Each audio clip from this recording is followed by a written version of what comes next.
తప్పు చేశారని తేలితే విజయవాడలోనే కాదు విదేశాల్లో దాక్కున్న లాక్కొని వస్తారని మాజీ ముఖ్యమంత్రి జగన్మోహన్ రెడ్డి ఉద్దేశించి భీమిలి ఎమ్మెల్యే గంట శ్రీనివాసరావు అన్నారు. శుక్రవారం టీడీపీ కార్యాలయంలో జరిగిన విశాఖ జిల్లా మహానాడులో ఆయన మాట్లాడుతూ జగన్మోహన్ రెడ్డి అధికారంలోకి వచ్చి రాష్ట్ర చరిత్రలో ఎన్నడూ లేని విధంగా వ్యక్తిగత కక్ష సాధింపు రాజకీయాలను పెంచి పోషించారని విమర్శించారు. వైసీపీ హయాంలో శుక్రవారం వస్తే విశాఖలో ఎవరి భూములకు ముడుతుందో అని భయపడేవారని చెప్పారు. ఎన్నికల్లో నెల్లూరు నుంచి ఎంపీగా పోటీ చేసిన విజయసాయి రెడ్డిని సౌమ్యుడు, మంచివాడు, నిబద్ధత కలిగిన వాడని పొగిడిన జగన్మోహన్ రెడ్డి ఏడాది తిరగకుండానే విజయసాయి రెడ్డి ప్రలోభాలకు అమ్ముడు పోయారని విమర్శించడం విడ్డూరంగా ఉందని పేర్కొన్నారు. రాష్ట్రంలో కూడా నీది గత చరిత్ర.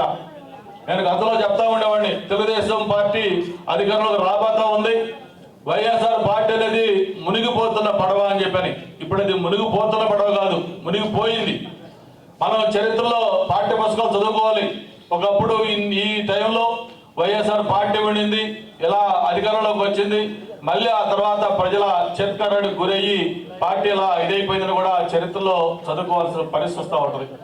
అటువంటి దీన్ని మనం అందరం కూడా గుర్తుపెట్టుకోవాలని కూడా తెలియజేసుకుంటూ ఆయన నిన్న ప్రెస్ మీట్ లో చెప్పారు, నేను బెజవాడలోనే ఉన్నాను, వస్తే కావాల్సిన అరెస్ట్ చేసుకోండి అని చెప్పారు.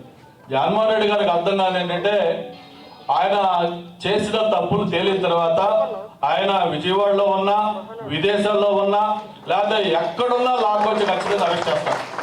ఎందుకంటే చట్టం ఎవరికి కూడా చట్టం కాదు, చట్టం తన బంధం చేసుకుపోతా ఉంది. దాంట్లో జగన్మోహన్ రెడ్డి లేకపోతే ఇంకొక రెడ్డి ఎవరైతే తప్పు చేశారో ఖచ్చితంగా వాళ్ళు శిక్ష అనుభవించాలి. కాబట్టి తప్పకుండా ప్రజలన్నీ గమనిస్తా ఉన్నారు.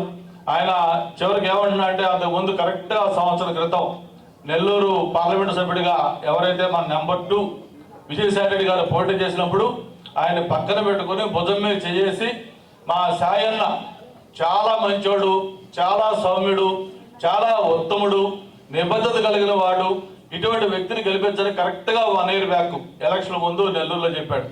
సీన్ కట్ చేస్తే నిన్న అటువంటి సాయిరెడ్డిని కూడా సాయిరెడ్డి అమ్ముడు పోయాడంట. అంటే ఈరోజు జగన్మోహన్ రెడ్డి గారు ఎంత తొందరగా ఓసలు వెళ్ళి కూడా సిగ్గుపడే విధంగా ఆయన మాట్లాడుతూ ఉన్నాడు. అటువంటి జగన్మోహన్ రెడ్డి గారికి తప్పకుండా ప్రజలు అన్ని గుర్తుపెట్టుకుంటున్నారు. ఇంకా ఆయన ఎన్ని ఇవి చేసినా కూడా ఆయన్ని ప్రజలు ఆదరించలేదని చెప్పి కూడా తెలియజేసుకుంటూ, ఇందాక మా జగన్ గాజువాక సోదరుడు మాట్లాడుతూ కార్యకర్తలకి నామినేట్ పోస్టులు కావాలన్నారు. తప్పకుండా మీరు ఏదైతే కోరుకుంటున్నారో, ఏదైనా కొంతమందికి రావటం ఆలస్యం కావచ్చు, కానీ కష్టపడ్డ ప్రతి కార్యకర్తకి పదవులు రావటం పక్క, అది 100కి 100 జరుగుతుంది.